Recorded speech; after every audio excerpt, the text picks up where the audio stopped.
जैसे अगर मान लीजिए किसी का वीनस कंबस्ट हो गया है तो ये हमें बताना क्या चाह रहा है कि मैं क्या करूं?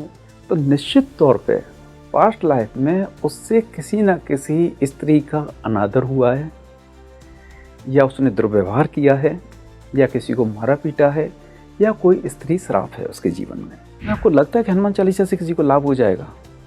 आस्था से कितना होगा, क्योंकि हनुमान चालीसा में कमिटमेंट है, संकट ते हनुमान छुड़ावे, मन कर्म वचन ध्यान छुड़ावे। अगर ये 3 चीज़ ध्यान में नहीं है तो आपने अखबार पढ़ा या हनुमान चालीसा पढ़ी, कोई फर्क नहीं है।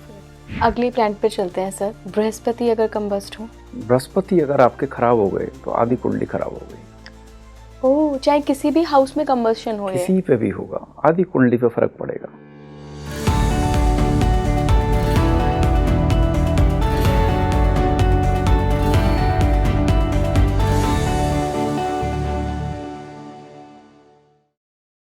नमस्कार भारत, आप देख रहे हैं स्पीकिंग ट्री। मैं हूं आपके साथ इला गोस्वामी। आप सभी ने कई बार हमें कमेंट्स के जरिए एक विषय भेजा था जिसका नाम है कुंडली में जो कंबस्ट प्लैनेट होते हैं इसका क्या मतलब होता है। तो आज हम कुंडली के कंबस्ट प्लैनेट्स के मतलब को समझने की कोशिश करेंगे। ये प्लैनेट्स जो भी कंबस्ट हो जाते हैं ये कौन सी एनर्जी अपने साथ कैरी करते हैं, ये क्या बताते हैं कि हमारी लाइफ में हम क्या लेकर आए हैं। क्योंकि देखिए, आपका बर्थ चार्ट जो है वो पूरा आपका प्रारब्ध ही है।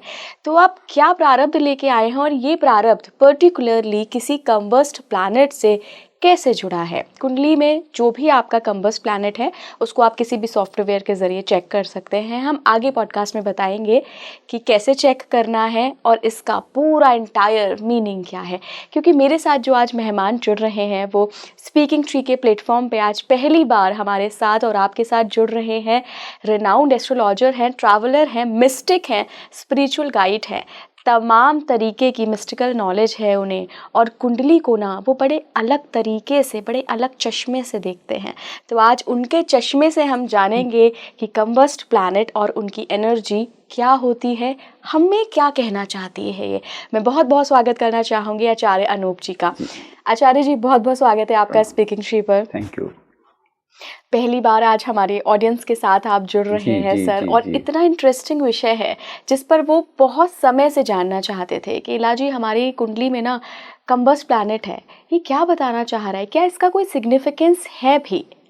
तो सबसे पहले तो प्रश्न सर ये उठता है कि कंबस्ट प्लैनेट क्या होता है। जी, बेसिकली कंबस्ट प्लैनेट के बारे में अगर मैं कहूँ तो बहुत सारे जो एस्ट्रोलॉजी के इंस्टीट्यूशंस हैं वो बहुत ज़्यादा बताते नहीं हैं, आपको खुद से ही जर्नी करनी पड़ती है। जैसा आपने कहा कि ये एक प्रारब्ध है, तो जो आपका चार्ट है वो अपने आप में एक ब्लूप्रिंट है पूरी पास्ट लाइफ का, कि जो आप करके आए हैं, और इस लाइफ में कभी कोई अच्छे ग्रह आए या अच्छे, जब आपके सत्कर्म जागृत होते हैं तो आपको अच्छा फल मिलता है, बुरे कर्म जागृत होते हैं तो बुरा फल मिलता है। लेकिन अब सवाल है हमारा केवल कंबस्ट प्लैनेट पे, अस्त ग्रह जिसको कहा जाता है, जो भी सूर्य की रेंज में आते हैं बिल्कुल एक पार्टिकुलर डिग्री पर, तो प्लैनेट अस्त हो जाता है। लेकिन अस्त का मतलब एक बहुत सीरियस नहीं है, उसका एक जीवन में संबंध जरूर है आपके, है ना। ऐसा नहीं था कि उसी दिन डिग्री में क्यों आया वो, exactly. है ना। जैसे मेरी कुंडली में कोई भी ग्रह अस्त का नहीं है। अब जैसे सबसे पहले अगर हम बात करें तो मरकरी एक ऐसे ग्रह हैं जो हमेशा साथ रहते हैं सूर्य के, और कमाल की बात यह है कि मरकरी इंटेलिजेंस के कारक हैं, और वो इतने इंटेलिजेंट हैं कि किसी के साथ भी अपने आप को मर्ज कर लेते हैं। तो सूर्य के साथ भी वो अपने आप को मर्ज कर लेते हैं, क्योंकि मरकरी को प्रिंस कहा जाता है। तो मरकरी अगर जब कंबस्ट होंगे तो उन पर बहुत ज़्यादा सीरियस कंबसन पे बहुत ज़्यादा मरकरी एक ऐसे हैं जो थोड़ा बचा ले जाते हैं अपने आप को। अच्छा, है ना। ऐसा नहीं इम्पैक्ट नहीं होता है। हाँ, अगर वो रेट्रोग्रेड भी हैं और कंबस्ट भी हैं तब इम्पैक्ट ज़्यादा बढ़ जाएगा। किस तरीके का इम्पैक्ट सर? जैसे अब जो मरकरी से रिलेटेड जो डिजीजेस हैं, जैसे स्किन की प्रॉब्लम ऐसे लोगों को जरूर होंगी, और स्पेशली जब भी ट्रांजिट में वो रेट्रोग्रेड होंगे या ट्रांजिट में कभी अस्त हुए तो उनको वो जो भी उनको स्किन डिजीज़ हैं वो ज़रूर निकल के आएंगी। आप अक्सर देखते होंगे कि स्किन की प्रॉब्लम कभी ख़त्म नहीं होते हैं। हाँ जी, है ना, सप्रेस हो जाएंगे, फिर वो वापस निकल आएंगे। बहुत सारी प्रॉब्लम है। स्किन की भी है और न्यूरो की भी हैं। तो न्यूरो की तो प्रॉब्लम आती है करीबन जब मरकरी एक बहुत अपना एक्टिवेशन एज में आ जाए, लेटर एज में, लेकिन स्किन जन्म से ही आने लगती है। ओके। हाँ। अच्छा, दूसरी बात क्या है कि मरकरी सबसे ज़्यादा क्या देते हैं? Conditioning of mind.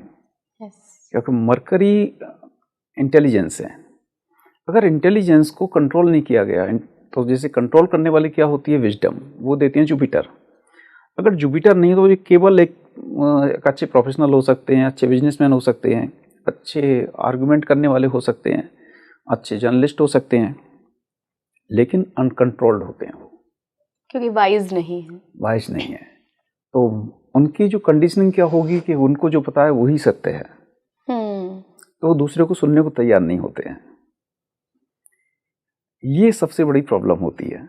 ओके। हाँ, क्योंकि उनके पास जो अस्त होने के बाद में कुछ जो पोर्शन दब गया वो न्यूट्रल होके नहीं सोच पा रहे हैं, है ना।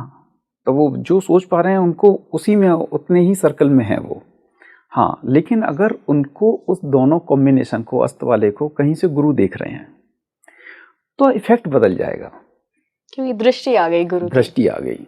तो दृष्टि आ गई तो ऐसे लोगों में लर्निंग बढ़ जाएगी। उनको हमेशा एक जिज्ञासा रहेगी, कुछ सीखूं मैं, कुछ ना कुछ लर्न करता रहूं, चाहे पढ़ाई में, चाहे शास्त्र में, या कोई विद्या में, या कुछ भी, किसी भी चीज़ में। और मरकरी की एक खास बात क्या है कि मरकरी सबके साथ दोस्ती कर लेते हैं लगभग। मरकरी जितने अच्छे होंगे राहु भी उतने अच्छे होंगे। अगर मरकरी खराब है तो राहु के अच्छे फल नहीं मिलेंगे। ओह, ये तो एक सूत्र बता दिया आपने सर। जी जी जी, अगर मरकरी किसी के खराब है तो राहु के पूरे फल नहीं मिल पाएंगे। सर, खराब से मतलब क्या, नीच के हैं मरकरी या गलत घर में बैठे हैं? नहीं, खराब से नीच क्या के नहीं। मतलब? मान लीजिए मरकरी जैसे मार्स के साथ हैं तो डैमेज हो जाते हैं। अच्छा, मंगल के साथ मंगल है के साथ है, 2-3 घरों में ठीक फल देते हैं, लेकिन बाकी मंगल के साथ हैं, चंद्रमा के साथ हैं, तो वो एडिक्शन दे सकते हैं। तो इनको खराब पैरामीटर माना इनको जाता खराब पैरामीटर मानते हैं। है। तो राहु भी खराब हो जाएगा। हाँ, लेकिन अगर वो सूर्य के साथ हैं, शुक्र के साथ हैं, तो ये उनके मित्र हैं। अच्छा। इनके साथ वो हेल्दी रहते हैं। शनि के साथ भी हेल्दी रहते हैं। शनि के साथ उनका बड़ा अलग कॉम्बिनेशन है। मरकरी क्या इंटेलिजेंस और सैटर्न क्या डेप्थ, तो वो किसी भी चीज की डेप्थ तक जाएंगे। तो सर, ये कंबशन जो होता है ये युति से होता है? मतलब सूर्य के साथ अगर मरकरी बैठे हैं तब कंबशन हो, तब तो डेफिनेटली होगा, लेकिन पास में है, लाइक किसी का 8th में या 9th में मरकरी है, तब भी हो जाएगा या डिग्री देखेंगे? नहीं, डिग्री से ही होगा। वो दूसरे घर में भी होंगे तो भी हो जाएगा, तब भी डिग्री से होगा। और अगर सेम घर में भी हैं और एक डिग्रीज का अंतर आ गया है तो नहीं होगा, है ना, तो वो कंबशन से बच जाएंगे। अच्छा। हाँ, क्योंकि मान लो वो तो 5 डिग्री के और वो हो गए 25 के, तो फिर बच तो गए। कंबशन बच गया। तो वो तो साथ हैं तो, लेकिन कंबशन नहीं है। ओके, तो ये एक अंतर है। ये एक अंतर तो है। ऐसा नहीं है कि जरूरी नहीं है कि अगर युति भी हो सूर्य और मरकरी की तो कंबशन नहीं भी हो सकता है। जी जी जी। अब जैसे हम लेते हैं वीनस को। हाँ जी सर। अगर वीनस कंबस्ट है तो वीनस का इम्पैक्ट बहुत ज्यादा होगा। वीनस क्या है? ब्यूटी है, लग्जरीज है, एस्थेटिक सेंस है, राइट। तो जिनके वीनस खराब होंगे उनका एस्थेटिक सेंस अच्छा नहीं होगा। आप उनकी ड्रेसिंग देखिए, उसमें कहीं ना कहीं गड़बड़ी होंगी, है ना। उनके कलर्स अच्छे नहीं होंगे, या उनको कोई म्यूजिक के लिए, कोई पेंटिंग के लिए, किसी बहुत खूबसूरत चीज़ों के लिए बहुत एप्रिसिएशन नहीं होगा। मतलब पैसा तो है लेकिन वो विलासिता वाला एक माइंडसेट नहीं है। जैसे मैं एक बात कहानी के माध्यम से कहूँगा कि कुछ लोग गए और कहीं पहाड़ों पे कहीं गए तो टैक्सी वाले के साथ उन्होंने एकदम देखा कि एक झरना पानी गिर रहा है, तो रुके, बोले अरे वाह कितना सुंदर है, बहुत सुंदर बह रहा है। तो उन्होंने टैक्सी वाले को बुलाया, तुम भी आओ देखो कितना सुंदर है। पुलिस में क्या, पानी तो गिर रहा है। तो बात ये नहीं थी कि टैक्सी वाले के लिए पानी गिर रहा है, उसके पास वो एस्थेटिक सेंस नहीं है, वो उसकी ब्यूटी को समझ ही नहीं पा रहा है, उसके लिए पानी गिरना है। और किसी दूसरे व्यक्ति के लिए वाओ वाला ये वाला मोमेंट है, वाह क्या बात हो रही है, उसके देखने के तरीके बदल जाते हैं। राइट। हाँ, तो वीनस अपने आप में अगर वीनस अच्छे हैं तो वीनस बहुत खूबसूरत ग्रह हैं। वीनस को लोग केवल ब्यूटी, सेक्स इसी के लिए मानते हैं, लेकिन वीनस से अच्छी फिलॉसफी कोई नहीं देता है, क्योंकि वो भी शुक्र गुरु है ना, वो भी गुरु हैं, देव गुरु बृहस्पति से एक विद्या ज्यादा थी शुक्राचार्य मृत के पास, संजीवनी। मृत संजीवनी। तो स्पेशली कुछ ऐसे अगर घरों में हों वो, तो उनसे ज़्यादा, हाँ, उनकी जो स्पिरिचुअलिटी होगी वो निवृत्ति वाली नहीं होगी, वो घर से भागने वाले नहीं होंगे, उनको रॉयल्टी में रहेंगे। अब भगवान कृष्ण का लगन वीनस का है, तो उनको सब मालाएं चाहिए, सुगंधी चाहिए, सारी चीज़ें चाहिए। उनके आसपास वीनस हैं, गोपियाँ हैं, है ना। शिव बिल्कुल जंगल में बैठे हुए हैं, कहीं पहाड़ों में बैठे हुए हैं, लेकिन कृष्ण तो बिल्कुल वैसे रहते हैं। और वैसे ही वीनस वाले जो अगर आज की डेट में देखें तो जो वीनस के लोग हैं, उन्हीं की वजह से जो धार्मिक क्षेत्रों में जो कार्य हो रहे हैं, जो ब्यूटिफिकेशंस हो रहे हैं, जो पैसे लग रहे हैं, बिना वीनस के नहीं लग सकते थे। गुरु वाले लोग तो केवल आश्रमों में जाके बैठ सकते हैं। वीनस अगर अस्त हो गए तो ये सारी क्वालिटीज कहीं ना कहीं सफर कर रही होंगी। ओके। और सबसे बड़ी चीज होती है कि वीनस के अस्त होने से मैरिड लाइफ चार्मलेस हो जाती है। अगर वो अस्त भी हो और डेबिलिटेटेड भी हो, नीच में भी हो, तो समझ लीजिए कहीं ना कहीं शादी होगी, सारी चीजें होंगी, लेकिन उनमें चार्म नहीं होगा, आपस में एक रोमांस नहीं होगा। वीनस क्या देते हैं? वीनस देते हैं रोमांस। रोमांस का मतलब नॉट ए इंडिविजुअल रोमांस। आप कोई भी काम कर रहे हो, उसमें एक आपका रोमांस है, काम करने में आपको मजा आ रहा है। जैसे हाँ, एक फिलोसफर ने लिखा था कि वो कहीं जा रहा था तो लोग पत्थर तोड़ रहे थे, तो उन्होंने पूछा कि क्या हो रहा है? मंदिर बन रहा था कोई। तो पहले आदमी ने जवाब दिया, गर्मी के दिन थे। बोले दिखाई नहीं दे रहा, अंधे हो रहे हो, पत्थर तोड़ रहे हैं। फिर दूसरे आदमी से पूछी, बोले क्या कर रहे हो भैया? बोले बच्चों के लिए रोटी कमा रहे हैं। तीसरे आदमी से पूछिए, साइट एक ही है, धूप उतनी है, गर्मी उतनी है, सबको मेहनत उतनी है, क्या कर रहे हो? वो बड़ा भाव में था। बोले देख नहीं रहे, भगवान का मंदिर बना रहा हूँ। ये रोमांस था उसके काम के लिए।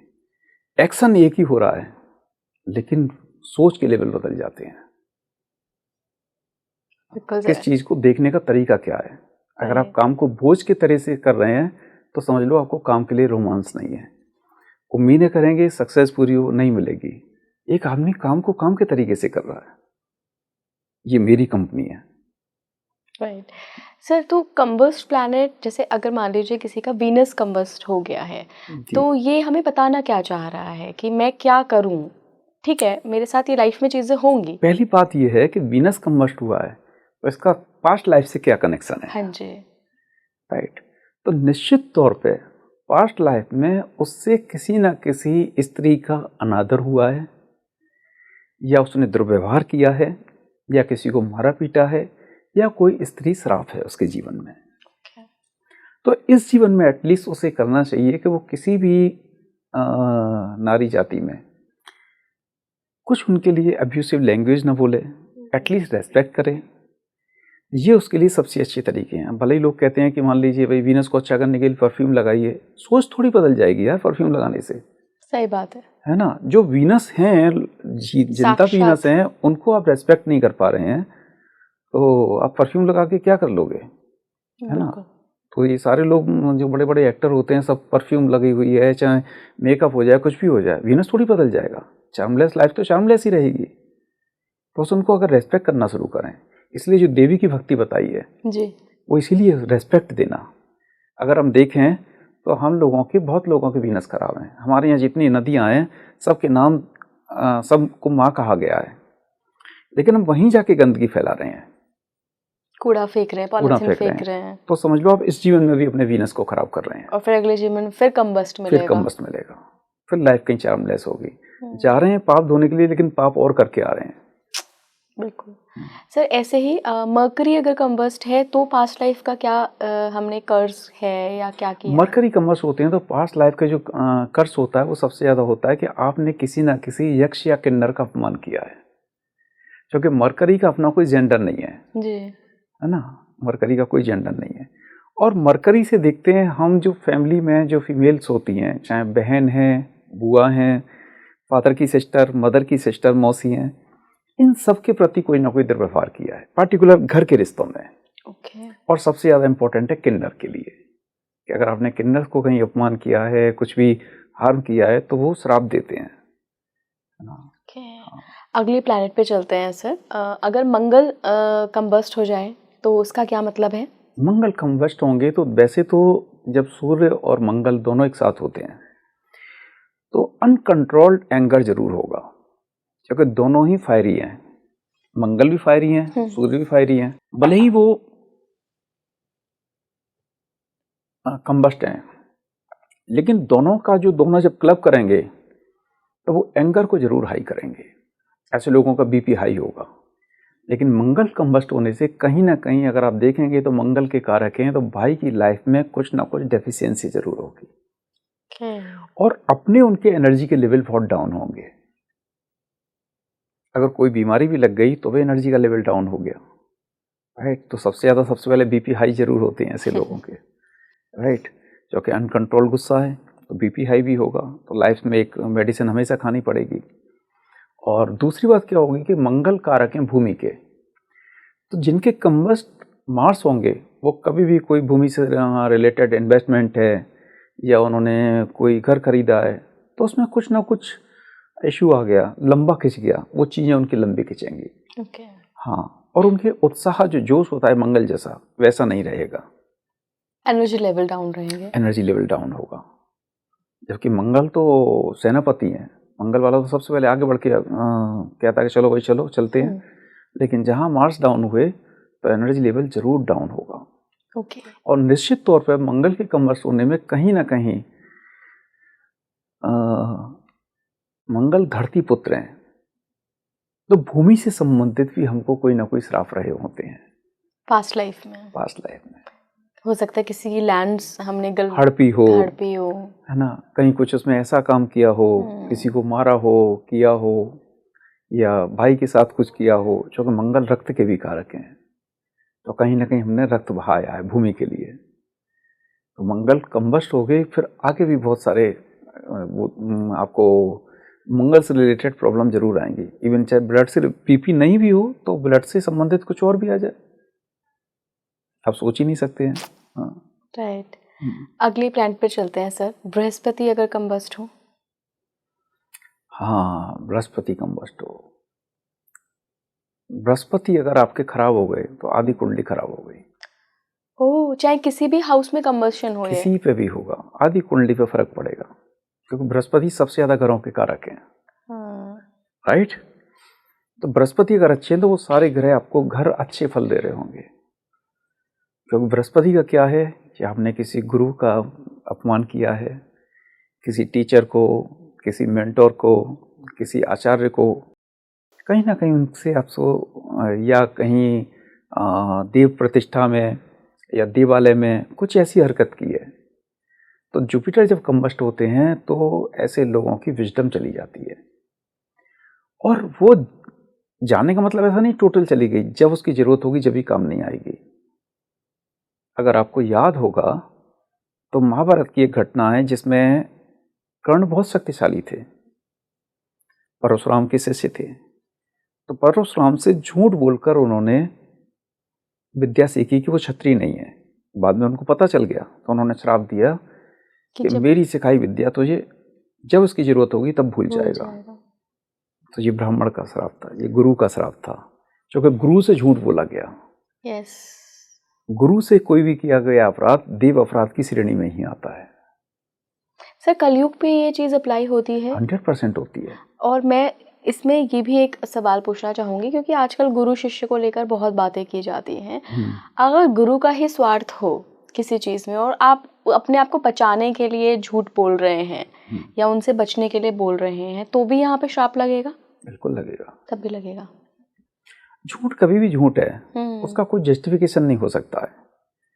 हाँ, कुछ परिस्थितियां होंगी तो वो तो पुराने जमाने के एग्जाम्पल होते हैं कि हमने किसी की जान बचाने के लिए झूठ बोला। तो जो वकील होते हैं वो किसी ना किसी अपने क्लाइंट को बचा ही रहे होते हैं, राइट। उन्हें भी पता है कि ये क्रिमिनल है, जज साहब को भी पता है, लेकिन एविडेंस तो नहीं है। तो जुडिशली तो सीधा सीधा जुपिटर का भी रोल है यहाँ पर, कर्म के सिद्धांत पे नहीं होता। नहीं नहीं नहीं। तो आप झूठ बोल रहे हैं तो झूठ बोल रहे हैं, किसी से भी बोल रहे हैं। और अगर झूठ नहीं भी बोल रहे हैं, इंटेंशन आपका झूठ बोलने का है ना। जरूरी नहीं है कि कोई काम हो, जैसे मान लीजिए मुझे आपसे मैं बहुत अच्छा मीठा बोल रहा हूँ, लेकिन मेरे अंदर इंटेंशन कुछ और है आपके लिए, तो मेरे अपराध की पाप की श्रेणी में वो भी लिखा जा रहा है। क्योंकि मैं भले ही आप मुझे नहीं जज कर पा रहे हैं, लेकिन जो देखने वाला है वो तो देख रहा है ना, तो वो तो पकड़ लेगा। अच्छा सर, लाइफ में क्या हमें प्रभाव देखने को मिलता है अगर जुपिटर कंबंशन में आ जाता है? जुपिटर कंबसन में होंगे तो ऐसे लोगों को जो भक्ति होगी वो दिखावे की होगी, है ना, ऊपर ऊपर से करेंगे, ऊपर ऊपर से होगी। अगर मैं आपको एक एग्जांपल देके बताऊं, चाहे भले ही वो उच्च की क्यों ना हो, खूब चीटिंग कर रहे होंगे, या आपने देखा है कि कभी कहीं कीर्तन हो रहा है, संकीर्तन हो रहा है, तो लोग नाच रहे होते हैं। हाँ जी, भाव विभोर हो गए भाव एकदम। विभोर हो गए। शादी में भी नाच रहे होते हैं, नाच ही रहे हैं। थोड़ी देर बाद पूछो तो उनको नाचने में आनंद आ रहा था। मीरा भी नाच रही है, लेकिन मीरा को नाचने में आनंद नहीं आ रहा है। मीरा को आनंद आया इसलिए नाची है। एक आनंद में नाचा, एक को नाचने में आनंद आया। एक्शन एक ही जैसा दिख रहा है, लेकिन जमीन आसमान का फर्क हो गया। वैसे ही होता है, आपको दिख रहा होगा बहुत बड़े भक्त हैं, बहुत मंदिर जा रहे हैं, बड़ी सेवा कर रहे हैं, बड़े लंगर लगा रहे हैं, अंदर कहीं नहीं है। जो कुछ भी नहीं कर रहा है वो दिखेगा भी नहीं, लेकिन उसकी भावनाएं पहले पहुंच जाएंगी। तो बस यही फर्क है। तभी कहते हैं ना सर, ईश्वर भाव के भूखे होते हैं। भाव के भूखे हैं। आपके भाव को वहां तो भाव ही जा रहा है फिल्टर होके। आप धोखा एक दूसरे को दे सकते हैं, परमात्मा को थोड़ी कौन धोखा दे रहा है। हाँ। बिल्कुल सर। तो अगली प्लैनेट को लेते हैं, शनि कंबस्ट हो जाए। शनि तो बड़े कमाल के प्लेनेट हैं, क्योंकि शनि बेसिकली कर्म के देवता हैं जी। न्याय है। और शनि को देखा जाए तो भगवान शिव ने उनको आशीर्वाद दिया था एक देव रूप में बनाने के लिए। और शनि से सब डरते भी हैं। और शनि की जो पूजा भी होती है वो आउट ऑफ फियर होती है, आउट ऑफ लव तो नहीं होती है, नहीं होते हैं, है ना। तो शनि अगर खराब हुए, क्योंकि शनि कुंडली में 10वें घर के कारक हैं, कर्म भाव के। कर्म भाव को नाड़ी में माना गया है कि जो 10वां घर है, it's a house of haven, स्वर्ग है। क्योंकि जिसका 10वां घर खराब है उसकी बहुत चीज़ें खराब हो गई। क्योंकि जिसके पास कोई स्टेबल प्रोफेशन नहीं है, कोई बिजनेस नहीं है या जॉब नहीं है, तो उसका बहुत खराब हो गया। और शनि होती है किसी भी काम की स्थायी सफलता, कि जब अगर आपको स्टेबल इनकम चाहिए या स्टेबल कोई भी स्टेबिलिटी है, वो बिना शनि के नहीं हो सकती है। तो अगर शनि खराब हो गई तो लाइफ में स्टेबिलिटी नहीं आने देंगे, राइट। क्योंकि शनि बहुत धीमी गति से चलने वाले हैं, शनि शनि शनि। और आपके शनि खराब हैं तो आप रोज कुछ कुछ बदलते रहेंगे, है ना। कभी ये कर रहे हैं, कभी ये कर रहे हैं, कभी ये कर रहे हैं, कभी स्टेबिलिटी आएगी ही नहीं। आएगी ही नहीं। कबीर कहते हैं ना कि एक है साधो सब सदे, सब साधो सब जाए। तो वो सब साध रहे होंगे, एक साध ही नहीं पा रहे हैं। पता होगा तो भी नहीं कर पाएंगे, क्योंकि शनि करने नहीं देंगे। और शनि के साथ क्या है कि शनि मेहनत बहुत कराएंगे, गेन बहुत कम होगा। अगर सर 10वें ही घर में अस्त हो जाए तो उसका फायदा नहीं मिलेगा कि अपने ही घर में है? अपने घर का फायदा मिलेगा, कुछ मिलेगा। लेकिन अगर आप देखें तो 10वें घर में शनि में अगर अस्त हैं या 10th हाउस में भी हैं, जैसे कैंसर लगाना है तो 10th हाउस में सैटर्न डेबिलिटेटेड हो गए, तो उनको फायदा तो मिलेगा घर का। लेकिन जो अस्त होने का या डेबिलिटेटेड का, उसका भी एक अपना इम्पैक्ट होगा। अच्छा, इन्होंने पास्ट लाइफ में क्या किया होता है? पास्ट लाइफ में जो शनि से रिलेटेड लोग होते हैं, तो शनि के लोग कौन हैं? जो लेबर के लोग हैं, ये सब लोग हैं। उनके साथ कुछ भी छल करना, दुर्व्यवहार करना, या जो सेवक हैं, जो श्रमिक हैं, उनका पैसा मारना, या उनके साथ कुछ भी किसी तरीके से दुर्व्यवहार करना, तो डेफिनेटली उनको वो श्राप लगता ही है। कोई शनि के लोग हैं, जैसे चर्मकार हुए या जो भी लोग हुए, ये सब शनि के लोग थे। हालांकि अब तो चीज़ें बहुत बदल गई हैं, लेकिन अभी भी वैसे ही है। अभी जो 4th रेडी के कर्मचारी हैं या जो लोग हमारा मेला ढोते हैं, वो सब शनि के लोग हैं। बिल्कुल सर। और मैंने ना ऐसे लोग भी देखे हैं जो इतनी भरी गर्मी, देखिए ना कितनी गर्मियाँ चल रही हैं, 2-2 3 लोग रिक्शे पे बैठ जाएंगे और उसके बाद अपनी डेस्टिनेशन पे पहुंचने के बाद 10 रुपए के चक्कर में रिक्शे वाले को गालियां दे रहे होंगे, उससे 10 रुपए कम करवाने के चक्कर में। कैन यू बिलीव दैट कि वो बेचारा आपका बोझा ढो के आपको आपकी डेस्टिनेशन पे पहुंचा रहा है, इतनी भरी धूप में आपको अपनी जेब से 10 रुपए एक्स्ट्रा ही देने चाहिए उसको, और आप 10 रुपए कम करा रहे हो और उसके बदले उसको गाली दे रहे हो, तू जानता नहीं मैं कौन हूँ, अभी लगाऊं तुझे। अच्छा, वो कभी भी ना किसी रेस्टोरेंट में जाके बार्गेनिंग नहीं करेंगे, है ना। वो मॉल में जाके नहीं करेंगे, लेकिन वहीं कर रहे होंगे, वहीं कर रहे आप देख रहे होंगे किसी ब्रिज पे कोई रिक्शा वाला चढ़ा रहा होता है पैर हाथों से, क्योंकि चल नहीं सकते हैं, कोई बोझा है, सामान है, लोग हैं, तो लोग फौरन दे रहे होते हैं, कोई हाँ, पेशेंस नहीं बताइए, होता है, पेशेंस ही क्योंकि नहीं वो है। तो उसके पास मशीन नहीं है। इन सबके शनि खराब होते हैं। इन सबके शनि खराब होते हैं, डेफिनेटली होते हैं। आप आपकी कुंडली में उच्च के शनि लेके बैठे हुए हैं, लेकिन आप शनि के कारक तत्व को परेशान कर खराब रहे हैं, कर तो रहे आपको हैं। इम्पैक्ट आएगा। मैं एक थोड़ी हास परिहास की एक बात बताऊं जी जी सर। कि ये रियल घटना है अलीगढ़ की, जी। जो कि मैं अलीगढ़ में पढ़ा हुआ हूँ। तो एक बार 3 लड़कियों ने एक पिक्चर आई थी, तो उसके लिए उन्होंने रिक्शे को किया, जो यूनिवर्सिटी से दूर था पिक्चर हॉल, तो जितने पैसे में तय किया था उससे कम देने लगे उसे। अच्छा। तो पिक्चर थी गुप्त, हम्म। तो इसमें सस्पेंस था। तो जैसे मान लीजिए, मुझे फिगर याद नहीं, 50 अगर मांगने हैं उसे, तो इन्होंने 20-25 दे दिए। रिक्शे वाला इंटेलिजेंट था, जब उसने दे दिए उसने कुछ नहीं कहा, बस उसने ये बोल दिया कि पिक्चर के एंड में जो सारे मर्डर है ना, काजोल नहीं किए हैं, तो उनका पूरा मजा खराब हो गया। उनको अंदर जाती पता चल गया काजोल कि शनि भगवान खेल गए हमारे साथ। हाँ, तो शनि में जब भी जो लेबर क्लास है, श्रमिक हैं, जो भी मेहनत से कमा रहे हैं पसीना बहा के, कभी भी उनका पैसा नहीं मानना चाहिए। और नॉर्मल लोगों की क्या होती है, जो हमसे पावरफुल हैं हम उनको कुछ नहीं कर पाते हैं, लेकिन जो नीचे हैं उनको दबाने की कोशिश करते हैं। अब उनको 2-4 पैसे ज़्यादा दीजिए, कुछ और भी करिए, और ये सोच के मत करिए कि आपके शनि अच्छे हो जाएंगे। हाँ, ये आपके अंदर इनबिल्ट होना चाहिए। ये इनबिल्ट होना चाहिए कि आप किसी को वेलफेयर कर रहे हैं, किसी के लिए कुछ अच्छा करने जा रहे हैं। अगर हमने यही सोच लिया कि नहीं मैं इससे अच्छा कर रहा हूँ, नहीं, इंटेंशन ये नहीं हो, ये आपके नेचर में होना चाहिए। बिल्कुल सर। हाँ, लेकिन नेचर के लिए तो बाकी और ग्रहों को भी अच्छा होना चाहिए ना, चंद्रमा भी बहुत अच्छे होने चाहिए, है ना, क्योंकि चंद्रमा अगर वो सेंसिटिव नहीं है तो वो ऐसा सोच भी नहीं पाएगा। बिल्कुल बिल्कुल सर। लेकिन शनि ने अगर किसी को रुला दिया तो उसको कोई ठीक नहीं कर सकता है, क्योंकि अगर आपकी स्टेबिलिटी नहीं दी तो उनको किसी भी फील्ड में नहीं देंगे। मतलब ऐसा नहीं कि उनको कर्म में नहीं देंगे, उनकी शादी में भी नहीं देंगे। शनि शादी में भी नहीं देंगे, चाहे वीनस कितना अच्छा हो, बृहस्पति कितना कुछ भी अच्छे हों। पता है क्यों? 10वें घर के कारक हैं। दसम से दसम 7वां घर होता है, राइट? डायरेक्टली कोई संबंध नहीं है, पर दशम से दशम 7वें घर है। और उस घर में शनि उच्च के होते हैं 7वें घर में। यस। और पता है उच्च के क्यों होते हैं?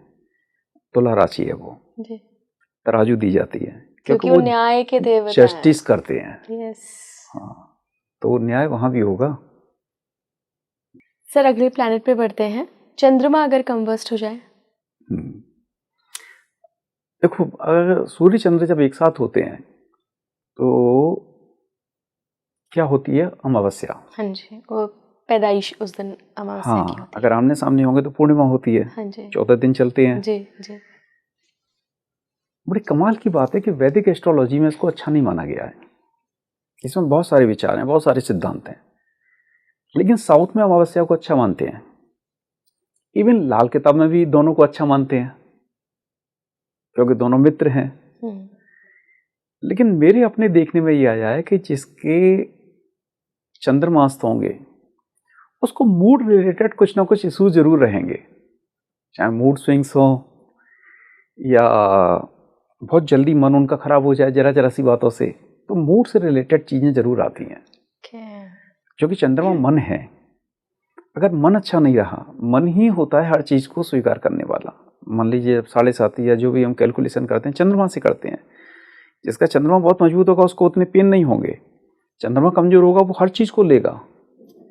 तो चंद्रमा अगर ये हो गए तो कई बार वो ल्यूनेसी भी दे सकते हैं, पागलपन दे सकते हैं, मेंटल हेल्थ में इश्यूज दे सकते हैं, डिप्रेशन दे सकते हैं, एंजाइटी दे सकते हैं, बहुत सारे साइकेट्रिक डिसऑर्डर दे सकते हैं अपने दशा अंतर दशा में। तो सर अमावस्या तो हर महीने आती है, तो हर महीने उस पर्टिकुलर अमावस्या पे जन्मे सारे लोगों का ऐसा होगा? नहीं, जिन लोगों के चंद्रमा कमजोर होते हैं, अगर आप देखिए अमावस्या के 2 दिन बाद जितने भी सेंटर्स हैं न्यूरोसाइकोलॉजी के, साइकोलॉजी के या क्लिनिकल साइकोलॉजी के, उनकी ओपीडी एकदम बढ़ जाती है। यस, ये मैंने सुना है। हाँ, उनकी ओपीडी बढ़ जाती है।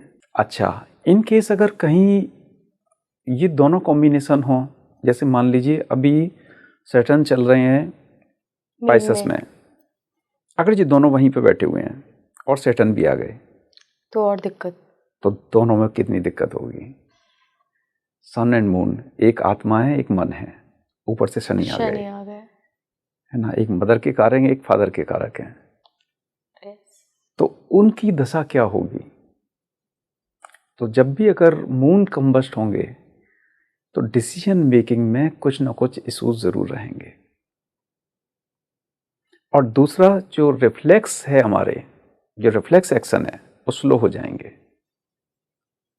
क्योंकि मून में एजिलिटी रही नहीं है, वो तो कंबस्ट हैं, इतने क्विक नहीं सोच पाएंगे, उतने विटी आंसर नहीं कर पाएंगे। कुछ लोग देखे होंगे आपने कि उनको जब सारी घटना हो जाती है उसके बाद सोच रहे होते हैं मुझे ये कहना चाहिए था, मुझे ये कहना चाहिए था, मुझे ये बताना चाहिए था, उससे ये बात सब सोचते रहेंगे, लेकिन तब तक घटना गुजर चुकी है। अब वो कुछ कहने के क्विक आंसर नहीं दे पाएंगे, उस समय उनका दिमाग ही नहीं चलेगा। और जिसका दिमाग चल जाएगा इसका मतलब है कि मून एकदम हेल्दी है। तो अदरवाइज दिमाग चलेगा ही नहीं, और चलेगा तो देर से चलेगा, तो उनकी टाइमिंग गड़बड़ी हो रही है। तो कंबशन में आकर ये ऐसा रिजल्ट देता है, ऐसा देंगे। और सर पास्ट लाइफ से इसका क्या संबंध है।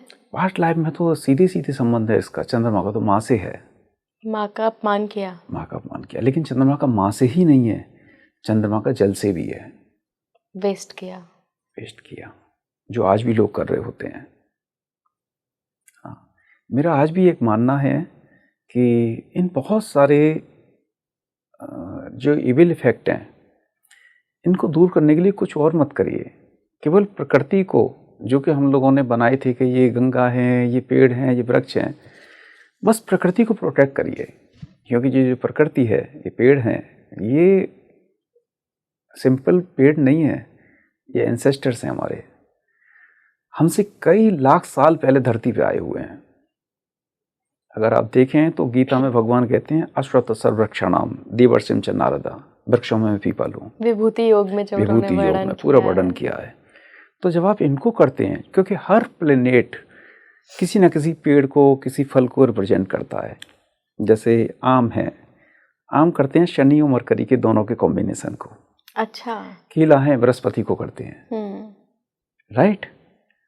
तो जो खट्टे तीखे पदार्थ वाले हैं, जैसे आंवला है वो केतु को, नींबू है ये केतु को करेंगे। तो सबको कोई ना कोई इससे आप जुड़े हुए हैं। बरगद है शनि को करेंगे, है ना। तो जब भी आप करते हैं तो ये आपकी सबसे जो है वो लाइव है, उसमें एक एनर्जी है, मूवमेंट है, तो आपकी बहुत सारी चीज़ें ठीक होती हैं। तो केवल शनिवार के दिन जाके एक लोटा जल चढ़ाने से काम नहीं होगा। वो बाकायदा आपको रिकॉर्ड रखना चाहिए उसके लिए, और अगर हो सकता है तो प्लांटेशन ज़रूर करिए। बिल्कुल बिल्कुल सर यहाँ पे हमने हर प्लैनेट को कंबशन में समझ लिया कि क्या पास्ट लाइफ से कनेक्शन है, क्या कर्स लेकर आए हैं हम। जब भी आप प्रेडिक्शन करते हैं या किसी का कंपोस्ट प्लैनेट देखते हैं, तो क्या उसमें आप हाउस भी देखते हैं कि किस हाउस में कंबशन हो रहा है, कहाँ ये अस्त हो रहे हैं, हाउस कितना मैटर करता है, बहुत ज़्यादा करता है। कौन से सबसे वर्स्ट हाउसेस हैं जहाँ पे कंबशन और ज़्यादा नेगेटिव हो जाता है। 8th हाउस लगन में भी है। 8th हाउस में क्यों? 8th हाउस में इसलिए कि अगर 8th हाउस में कंबशन हुआ है तो जैसे मान लीजिए किसी का भी हुआ, अगर चंद्रमा का हुआ तो चंद्रमा अपने 8th हाउस में बहुत अच्छे नहीं है, सन भी चले गए, तो बेसिकली 8th हाउस क्या है, काल पुरुष का 8वां घर है, स्कॉर्पियो साइन है वो। तो उसके कारक कौन है? 2 कारक हैं 8वें घर के, मंगल और केतु, शनि और मंगल। अच्छा, मंगल तो मालिक भी है, मंगल मालिक भी है और कारक शनि है। हाँ, हेडक्वार्टर बोलते हैं। हेडक्वार्टर है। तो अब वो वहां चले गए तो शनि की इम्पैक्ट किस पे करेंगे? सूर्य पे करेंगे, चंद्र पे भी करेंगे। चलेगी तो शनि की अपने घर में। ऐसे हर घर में कहीं ना कहीं सबके इम्पैक्ट अपने घर के जरूर आएंगे। 5वां घर सूर्य का है कालपुरुष की कुंडली में। अगर सूर्य 5वें घर में हो और वहीं पे चंद्रमा के साथ कंबशन हो जाए, संतान से संबंधित प्रॉब्लम भी आएंगी। 5वां घर हो गया ना, एजुकेशन में भी आएगी। हो सकता है कि कंबशन में किसी न किसी संतान में किसी कोई डेफिशिएंसी हो, है ना, किसी को कोई प्रॉब्लम हो। राइट। अच्छा, जैसे मैं याद आया वीनस पे हम जब बात कर रहे थे, तो वीनस इन सब के अलावा वीनस के पास एक और इम्पोर्टेंट चीज है, वो है आईसाइट। आंखों की सुंदरता चंद्रमा है, लेकिन आंखों की रोशनी वीनस है। वीनस है। अगर वीनस कहीं से इम्पेक्टेड होंगे तो आंखों की रोशनी भी होगी, किसी की कम हो गई या दोनों में फर्क आ गया, है ना, या मोतियाबिंद हो गया, कुछ भी हो गया, आंखों की रोशनी तो बहुत बड़ी चीज है। लेकिन कमाल की बात है कि कुछ लोग ऐसे भी थे कि जिनकी आंखों की रोशनी नहीं थी और वो भी ईश्वर को प्राप्त हुए, चाहे वो सूरदास जी हों, यस। है ना। और अगर आप जॉन मिल्टन को पढ़िए तो at the age of 44 Milton blind हो जाते हैं। और मिल्टन अपनी पोइट्री में लिखते हैं, उनकी पोइट्री का नाम है ऑन हिज ब्लाइंडनेस, कि अब मैं ईश्वर को देख पाया हूँ अंधा होने के बाद। पहले जो मेरी आंखें थी वो ये सब जो दिखाई दे रहा था सब बकवास था, इनवर्ड हो गया ना, इनवर्ड हो गया, लेकिन वो अंदर की रोशनी जग गई। सर आपके बारे में जब मैंने पढ़ा और जब हमारी इतनी देर बात भी ऑफ द कैमरा, तो काफ़ी सारे रहस्यों को आप ढूंढते रहते हैं, प्रकृति के, स्पेशली यूनिवर्स के रहस्य। जी। तो एक रहस्य के बारे में कम्बशन से ही मैंने ऐसा सुना है, आप मुझे बताइएगा अगर मैंने गलत सुना हो, कि कुछ हाउसेस कुंडली के ऐसे होते हैं जहाँ पे पर्टिकुलर ग्रह अगर कंबस्ट होते हैं तो ये आपको मिस्टिसिज्म भी देते हैं या आपको रहस्यमय विद्याओं से इंट्रोड्यूस भी कराते हैं, ऐसा है? हाँ बिल्कुल है। जैसे हम 8th हाउस की ही बात कर रहे थे, 8th हाउस मारक भाव भी होता है, आयु का भी होता है, ट्रांसफॉर्मेशन होता है। और 8th हाउस में जो मिस्टिकल प्रैक्टिसेस होती हैं वो होती हैं तंत्रा की, है ना। तंत्रा का मतलब वो नहीं जो मार्केट में दिखाई दे रहा है, सुनाई दे रहा है। इसमें इवन अघोरी तंत्रा की भी है जो कि बियॉन्ड द थिंकिंग है, है ना। अगर ऐसे और क्लिनिकल साइकोलॉजी, इन सब फील्ड में अगर ये जाते हैं तो एटलीस्ट ये कुछ ना कुछ अपने आप को अच्छा कर रहे होते हैं और लोगों का भला भी कर रहे होते हैं, क्योंकि 8th हाउस का सीधा एस्पेक्ट 2nd हाउस पर है ना। अगर आप देखेंगे तो भगवान बुद्ध आइसोलेशन में जाते हैं। बुद्ध नहीं गए थे आइसोलेशन में, सिद्धार्थ गए थे, लौट के आए तो बुद्ध हो गए, लौट के आके बुद्ध हुए हैं। लेकिन उसके बाद वो आइसोलेशन में नहीं रहे, फिर उन्होंने ज्ञान को बांटा है जी। तो जब वो गए तो वो अपना पूरा जो डेट था वो पूरा करके आ गए। वैसे ही 8वां घर है, अगर आप अपने डेट्स को पूरा कराते हैं, चाहे साधना में करें, कहीं जाके करें, सेवा में करें, तो आप वापस एक दूसरे इंसान में, वो ट्रांसफॉर्मेशन है ना। और फिर आप जो होंगे तो वो नहीं होंगे जो आप छोड़ के गए थे। जब बुद्ध से लोगों ने पूछा कि आपको क्या पाया आपने, तो बुद्ध मुस्कुरा देते। बुद्ध ने एक दिन कहा, ये तो पता नहीं क्या पाया, लेकिन ये जरूर पता है क्या खो दिया। जो था नहीं वो खोया। हम अपनी उस आइडेंटिटी को पकड़ लेते हैं जो हम हैं ही नहीं। हम अपनी ईगो वाली आइडेंटिटी को पकड़ लेते हैं जिसका अस्तित्व नहीं है, लेकिन हम उसी को पकड़ लेते हैं। आपने देखी होगी एक अमर बेल होती है जी, पीले रंग की, जिसका कोई बेस नहीं होता है, कोई रूट नहीं होता, कोई जड़ नहीं होती, ये पेड़ को सुखा देती है। उसको शास्त्र में ईगो कहा है कि वो ईगो है जिसका रूट कोई नहीं है, लेकिन खत्म कर देगी। सर आपके मुताबिक 8th हाउस में कौन से प्लैनेट का कंबशन इस तरीके की नॉलेज में आपको लेकर जाता है, तंत्र, अघोर और वीनस का? वीनस, हाँ, वीनस फिलॉसफी बहुत अच्छी देंगे, साइकोलॉजी बहुत अच्छी देंगे, है ना। कुछ चीज़ों से दूर हो जाएंगे, ठीक है, वो शादी नहीं सोचेंगे, ये नहीं सोचेंगे, तभी तो जाएंगे। गृहस्थी बसाने की नहीं सोचेंगे, ये सोच लिया तो फिर वो जा नहीं पाएंगे। हाँ, तो ये करेंगे। और मून का भी है, लेकिन मून कंबसन के लिए बाकी और सपोर्ट होनी भी बहुत ज़रूरी है। जैसे गुरु की कहीं सपोर्ट आ रही है तो बहुत अच्छा है, क्योंकि अगर वो भी नहीं हुई तो मून कंबसन में लोग झेल नहीं पाते हैं, कई बार वो मेंटल भी हो जाते हैं और उनकी गलत मान्यताएं हो जाती हैं। तो जैसे मान लीजिए मैं हूँ, मैं अनूप सिंह हूँ, ये मेरी मान्यता है, या मैं ब्राह्मण हूँ, क्षत्रिय हूँ, हिंदू हूँ, मुसलमान हूँ, ये मान्यता है, सत्य जी नहीं है। सत्य तो अलग, केवल हम सोल हैं। हम मान्यताओं को जीने लगते हैं और गलत की मान्यता भी ना सही लगने लगती है। तो मून 8th हाउस में अगर कोई सपोर्ट नहीं है तो गलत की मान्यता मान लेते हैं। इसलिए आपने देखा होगा जो सिजोफ्रेनिक लोग हैं वो भी ऐसे लोग होते हैं। उन्होंने एक दुनिया बनाई होती है, उनके दिमाग में होती है कि मेरे बच्चा है, मेरी पत्नी है, मेरा जी, और वो उसी को जीते रहते हैं। कितना मिजरी है ना ये यस सर। यस यस, और नहीं निकल पाते हैं। तो सर ये कंबस्ट प्लैनेट के लिए कोई रेमेडी वगैरह होती है? देखो, उस आदमी के जिसका कोई भी प्लेनेट कंबस है, अगर उसके मरकरी अच्छे होने बहुत जरूरी है। और मरकरी ही कंबस्ट है अगर? मरकरी फिर भी मैंने कही कंबसन का ज्यादा इम्पैक्ट नहीं होता है, नहीं होता, क्योंकि मरकरी वाला व्यक्ति कोई सलाह ले भी लेगा, लेकिन अगर बाकी बुद्धि खत्म होगी तो वो उसको कोई सलाह काम नहीं आएगी, तो वो उपाय भी नहीं करेगा। उपाय भी नहीं करेगा। वैसे सर क्या उपाय करने चाहिए जनरली? जनरली तो मैंने बताया ना, सबसे पहले तो किसी से भी कोई अगर एस्ट्रोलॉजर हो अच्छा, ये पूछे कि मुझे करना क्या चाहिए, मेरा फोर्टे क्या है। नॉर्मली लोग अपने फोर्टे के अगेंस्ट काम कर रहे होते हैं कि मान लो मुझे कुछ और करना है, मैं कुछ और कर रहा हूँ, तो मैं जस्टिफाई कर ही नहीं पाता हूँ, क्योंकि मेरा रण तो पीछे से वही चला आ रहा है कि मुझे करना है। मान लीजिए मुझे अगर किसी असाइलम में नौकरी करनी है, किसी चैरिटेबल इंस्टीट्यूशन में करनी है, तो मैं वो काम करूँ, तो मैं अपने उस डेट को पूरा कर लूँगा, जो कि डेट तो आपको पूरा करना ही पड़ेगा। ओके। उसके बिना आपकी मुक्ति नहीं है। और जिस दिन से आप करना शुरू करते हैं उसी दिन से इम्पैक्ट होने लगता है। और ऐसा थोड़ी होगा अगर आज हम नहाए तो कल गीले होंगे, आज ही होंगे, है ना। जो लोग कहते हैं ना कि 3 साल बाद असर आएगा, ये सब बेवकूफ़ी की बात है। जिस दिन एक विचार बदल जाता है उसी दिन से चेंज आता है। अगर नहीं आ रहा है तो विचार नहीं है। तो सर एक ऐसी सामान्य सा क्वेश्चन पूछ रही हूँ मैं, मेरा कोई डेट है कि मैं यहाँ बैठ के हर दिन इतना सारा ज्ञान सुनती हूँ, या ये मेरी डेस्टिनी है? ये डेट्स भी है और डेस्टिनी भी है है ना। तो ऐसा ना हो कि एक दिन खुद आप गुरु माता बन जाएं। अरे नहीं नहीं सर। हाँ, नहीं, लेकिन अच्छी बात है, क्योंकि अब आपको बहुत सारी चीज़ें आपके सामने, बहुत लोग आते होंगे, मैं देखता हूँ, कभी कभी देखता हूँ, तो बहुत लोगों को फिल्टर धीरे धीरे आपको पता चल जाएगी कि रियल क्या है क्या नहीं है ना। बहुत से लोग कम ज्ञान पे, यहाँ तो कोई भी बैठ सकता है ना, और किसी का कोई पैरामीटर तो है नहीं, लेकिन वो आपके अपने पैरामीटर सेट हो जाएंगे।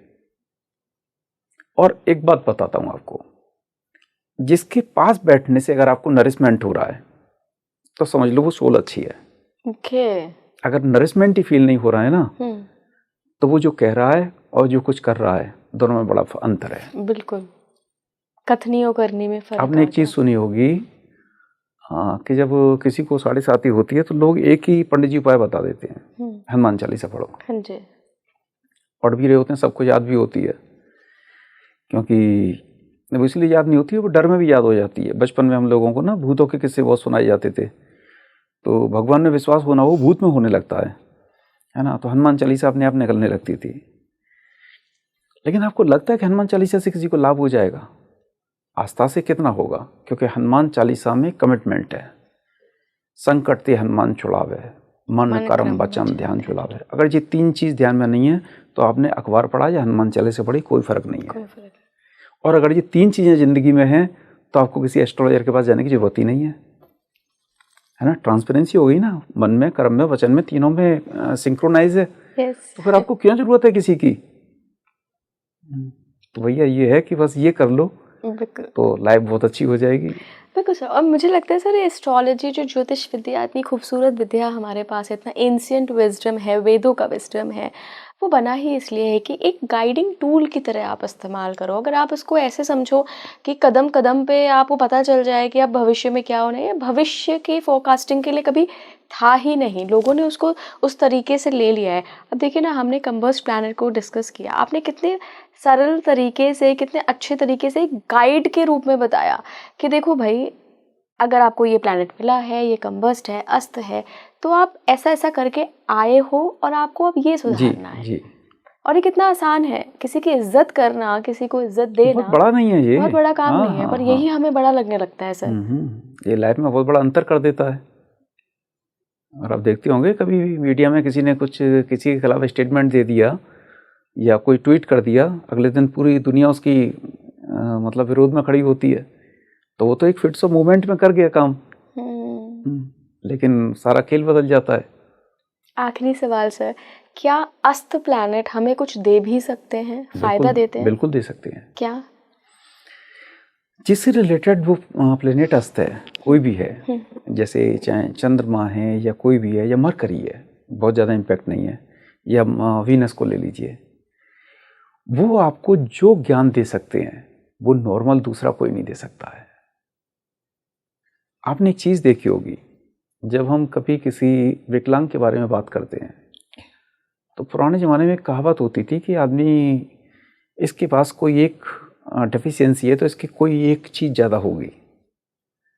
जैसे गूंगे होंगे उनका दिमाग ज़्यादा चलता होगा, तो वैसे ही ब्रेन में होता है कि आपको कोई और एक सेंटर डेवलप हो जाएगा।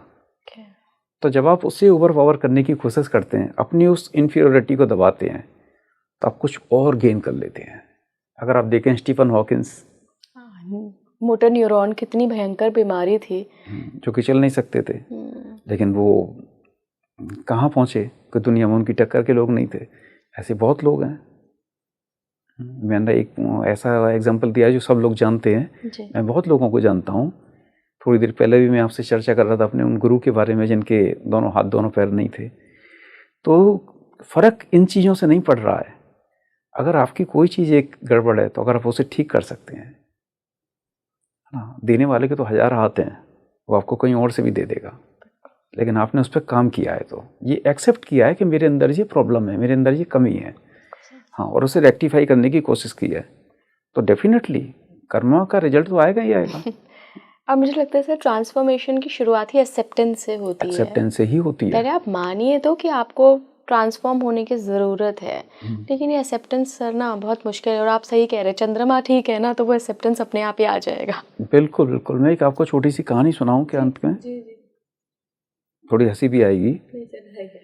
जो मैं थोड़ी देर पहले बात कर रहा था कि हम मान्यताओं पे जीते हैं, हमने जो माना है वो हमें दिख रहा है। तो एक बार एक आदमी था, हॉस्पिटलाइज था, बड़ा हंसी मजाक करने वाला था। तो नर्स उसके पास एक पॉट दे गई कि इसमें थोड़ी देर बाद आऊँगी, यूरिन दे देना, एग्जामिन के लिए जाएगा। उसके बाद दूसरी नर्स आती है, उसे ऑरेंज जूस दे जाती है। अब उसने क्या किया, ऑरेंज जूस लिया, उस पॉट में डाल दिया। अब वो पहली वाली नर्स आई, अब उसने पॉट से दे दिया कि ये, बोले ये कैसा कलर है? बोला कोई बात नहीं, एक बार इसे मैं पी के एक बार बॉडी से और निकाल दूंगा, ठीक हो जाएगा। और वो पी गया। नर्स की मान्यता ये थी कि ये यूरिन पी रहा है। नर्स फेंट हो गई। मान्यता गलत की थी, लेकिन बेहोशी असल की थी। राइट? जब रामकृष्ण परमहंस, उनको कैंसर था, स्वामी राम को कैंसर था, लेकिन इनको पेन नहीं होते थे। इनकी मान्यता थी कि मैं आत्मा हूं, आत्मा में शरीर का कष्ट कैसे, तो इनको दर्द नहीं हुए। डॉक्टर परेशान थे कि इनको दर्द कैसे नहीं होते कैंसर में। बाकी लोग आत्मा की बात करते हैं, इन्होंने मान लिया था कि मैं आत्मा हूं।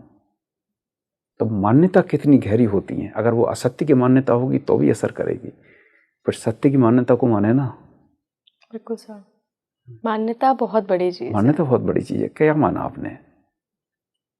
आप लोग ये पूरा पॉडकास्ट आपने देखा, बहुत अच्छी बात है, लेकिन जो ये आखिरी का जिस्ट था ना, यही मुझे लगता है ईश्वर आप तक पहुंचाना चाहता था आज इस पॉडकास्ट के माध्यम से, कि मान्यता ऐसी मत बनाइए जो आपको फेंट कर दे। मान्यता ऐसी बनाइए जो आपको शरीर के स्तर से ऊपर उठा के एक आत्मा के लेवल पर लेकर आए। सर बहुत बहुत धन्यवाद। एक क्वेश्चन रह गया, हालांकि लोग पूछेंगे, हमने राहु केतु के बारे में बात नहीं की। राहु केतु अस्त नहीं होते? राहु केतु अस्त नहीं होते। राहु केतु तो अस्त तो जब होंगे, उनका कोई फिजिकल सेंस ही नहीं है, लेकिन वो बल्कि जब साथ होते हैं तो सन को जरूर डिस्टर्ब कर देते हैं। अच्छा। हाँ, छाया है ना, किसी को भी कर सकते हैं। तो उनका एक फिजिकल एग्जिस्टेंस नहीं है, इसलिए वो अस्त नहीं होते। ओके। हाँ। तो उन पे कोई हम प्रेडिक्शन नहीं। ठीक है sir, thank you so much sir, जुड़ने के लिए बहुत बहुत धन्यवाद। और मतलब मुझे आज लगा बहुत समय बाद की मैं बात तो ज्योतिष पे कर रही थी, एस्ट्रोलॉजी पे कर रही थी, लेकिन लाइफ के बहुत सारे लेसन्स, चर्चा हमारी कहीं और भी चली गई। नहीं, वो अच्छी बात है। मुझे लगता है महादेव वही पहुंचाना चाहते हैं जो इस वक्त यूज़र के, जो लोग भी ये पॉडकास्ट देख रहे हैं, उनकी लाइफ में अगर वो कहीं फंसे हैं, कुछ नहीं हो पा रहा है, तो वहां तक ले आते हैं महादेव खुद ही, रास्ता बन जाता है। ये हम तो सिर्फ निमित्त मात्र हैं सर। सभी निमित्त हैं। बिल्कुल सर, धन्यवाद सर। फिर से एक बार जुड़ेंगे और ऐसे ही ज्योतिष के अन्य टॉपिक्स पर हम बात करेंगे। आज के लिए इतना ही। आपको कैसा लगा ये पॉडकास्ट मुझे बताते हुए जाइएगा। साथ ही आपकी कुंडली में कौन सा प्लैनेट अस्त है या कम्बस्ट है, ये भी बताते हुए जाइएगा। क्या आपने जो भी हमारी बातें हुई हैं, जो भी सर ने बताया कि वो अस्त प्लैनेट आपसे क्या करवाना चाह रहा है, आप कोशिश ज़रूर करिएगा कि आप उसी दिशा में अपनी लाइफ को ले जाएं। और हाँ, मान्यताएं मत बनाइएगा तो कोई ऐसी मान्यता बनाइएगा जो आपको अपलिफ्टमेंट की तरफ लेके जाए, ना कि नीचे आपकी कॉन्शियसनेस को लेके जाए। जुड़े रहिए स्पीकिंग ट्री के साथ। नमस्कार।